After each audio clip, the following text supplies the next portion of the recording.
दोस्तों, क्या आपने कभी सोचा है कि वॉरेन बफेट जैसे महान इन्वेस्टर्स की सफलता के पीछे कौन सा सीक्रेट है?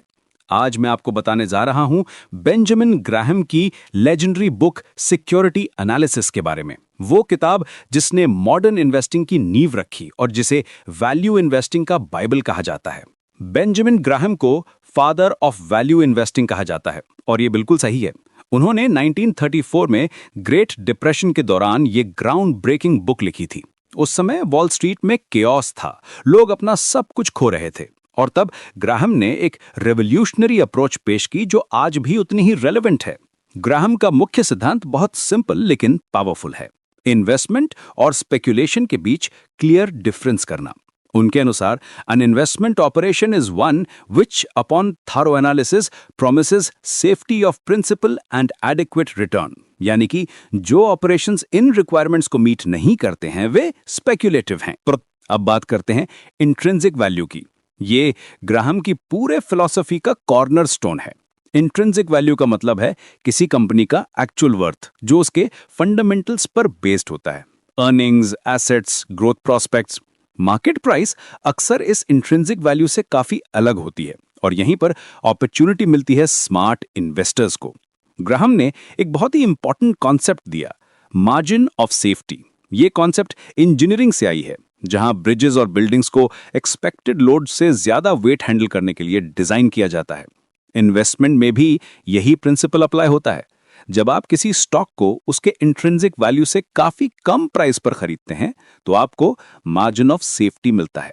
उदाहरण के लिए, अगर किसी कंपनी की intrinsic value 50 rupees per share है लेकिन मार्केट में वो 30 रुपीज में ट्रेड कर रहा है तो आपको 20 रुपीज का मार्जिन ऑफ सेफ्टी मिल रहा है। ये मार्जिन आपको प्रोटेक्ट करता है एनालिसिस में होने वाली एरर से और अनएक्सपेक्टेड मार्केट डाउनटर्न से। ग्राहम का अप्रोच प्योरली क्वांटिटेटिव था। वे फाइनेंशियल स्टेटमेंट्स को बहुत डिटेल में एनालाइज करते थे। Balance sheet, income statement, cash flow. वे देखते थे कि कंपनी का डेट टू इक्विटी रेशो कैसा है, पीई रेशो क्या है, बुक वैल्यू क्या है। उन्होंने एक फॉर्मूला भी दिया था, ग्राहम नंबर, जो square root of 22.5 times book value per share times earnings per share होता है। लेकिन सिर्फ नंबर्स देखना काफी नहीं था। ग्राहम एम्फसाइज करते थे कि बिजनेस की क्वालिटी भी इंपॉर्टेंट है। कंपनी का मैनेजमेंट कैसा है, इंडस्ट्री में उसकी पोजीशन क्या है, कंपटीशन कैसी है, ये सब फैक्टर्स मैटर करते हैं। एक बहुत इंटरेस्टिंग बात यह है कि ग्राहम का अप्रोच कंप्लीटली लॉन्ग टर्म था। वे शॉर्ट टर्म ट्रेडिंग या मार्केट टाइमिंग में बिलीव नहीं करते थे। उनका कहना था कि पेशेंस ही की है।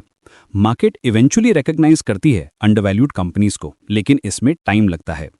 ग्राहम के स्टूडेंट्स में सबसे फेमस वॉरेन बफेट हैं, जिन्होंने ग्राहम को अपने फादर के बाद सबसे इन्फ्लुएंशियल पर्सन बताया है। बफेट ने ग्राहम के प्रिंसिपल्स को अपनाया और उन्हें मॉडर्न टाइम्स के लिए अडैप्ट किया। हालांकि बाद में बफेट ने क्वालिटी कंपनीज को फेयर प्राइस पर खरीदने पर भी फोकस किया, लेकिन फाउंडेशन ग्राहम की ही टीचिंग से आई। आज के डिजिटल एज में भी ग्राहम के प्रिंसिपल्स बिल्कुल रेलेवेंट है। हाँ, मार्केट ज़्यादा एफिशिएंट हो गई हैं, इन्फॉर्मेशन ज़्यादा एक्सेसिबल है, लेकिन ह्यूमन साइकोलॉजी सेम रहती है। ग्रीड और फियर आज भी मार्केट्स को ड्राइव करते हैं और यही वजह है कि मिसप्राइज्ड अपॉर्चुनिटीज अभी भी मिलती रहती हैं। मॉडर्न इन्वेस्टर्स के लिए ग्राहम का मैसेज क्लियर है, थरो रिसर्च करो, फंडामेंटल्स पर फोकस करो, मार्जिन ऑफ सेफ्टी मेंटेन करो और पेशेंट रहो। स्पेकुलेशन से बचो, ट्रेंड्स को फॉलो करने की बजाय वैल्यू को फॉलो करो। सिक्योरिटी एनालिसिस सिर्फ एक बुक नहीं है, ये कंप्लीट मेथडोलॉजी है सक्सेसफुल इन्वेस्टिंग के लिए। ये आपको सिखाती है कि कैसे मार्केट के नॉइज को इग्नोर करके रियल वैल्यू को आइडेंटिफाई करना है।